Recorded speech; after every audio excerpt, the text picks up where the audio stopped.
क्या होगा क्या नहीं होगा, हम सिलेक्ट होंगे या नहीं होंगे, ये तो दूसरी बात है। हम सफल हो या ना हो, यह और बात है। लेकिन हम कोशिश भी ना करें, ये तो गलत बात है। तो आपको कोशिश तो करनी चाहिए, है ना। आप कोशिश तो करो, है ना। आप पढ़ाई करो, आप क्या पता इतनी मेहनत कर लो जितना लोगों ने 5 महीने में 6 महीने में मेहनत नहीं करी। क्या पता आप इतने इस समय में इतनी मेहनत कर जाओ और आप सिलेक्ट हो जाओ एक अच्छे परसेंटाइल के साथ। ठीक है।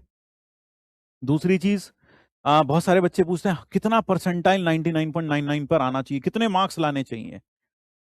मुझे ये सवाल हमेशा से बेवकूफी भरा सवाल लगता है। क्योंकि अगर मान लो मैं तुम्हें कह दूं कि मैथ्स में, है ना, मैथ्स में अगर मैं तुम्हें कह दूं कि 100, है ना, 25 सवाल 4 मार्क्स, तो अगर मैं कहूं 10 सवाल करने पर हो जाता है, 10 सवाल करने पर, मान लो मैं ऐसा कह दूं 10 सवाल करने पर 99.99 परसेंटाइल आ जाएगा मैथ्स में, तो क्या ऐसा करोगे तुम कि तुम्हें 12 सवाल आते होंगे, तुम 10 पे हाथ रोक लोगे अपना?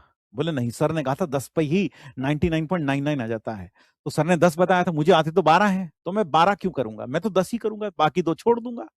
ऐसा तो कोई नहीं करेगा ना। अगर उसे 12 आते होंगे वो 12 ही करेगा, अगर उसे 15 आते होंगे 15 करेगा, अगर उसे 2 ही आते हैं तो वो 2 ही करेगा। तो ये सवाल पूछना ही, है ना, ये सवाल पूछना ही अपने आप में बेवकूफी है। क्योंकि और, है ना, लेकिन हम इस चक्कर में रहते हैं कितना कर लें, इतना कर लें, उस पर हमारा हो जाए, उस पर हमारा सिलेक्शन हो जाए। भाई जितना तू जाता तू मैक्सिमम करके जाना यार, तू मैक्सिमम कर। ठीक है। चलो, यहां बताओ, यहां इलिप्स क्या है। तो इसलिए हार नहीं मानना है, हमें लगे रहना है, मेहनत करनी है। क्योंकि पहले इंसान मेंटली हारता है, फिर फिजिकली हारता है, और फिर उसके बाद उसकी हार हो जाती है। तो आपको ना तो मेंटली हारना है, सबसे पहली चीज आपको मेंटली हारना ही नहीं है, आपको लगे रहना है, इतना व्यस्त रहो, इतना पढ़ाई करो कि इस तरह के ख्याल मन में आई नहीं। अच्छा, इसका रेडियस कितना है भाई? इसका रेडियस है √1² + 2² + 11, G² + F²।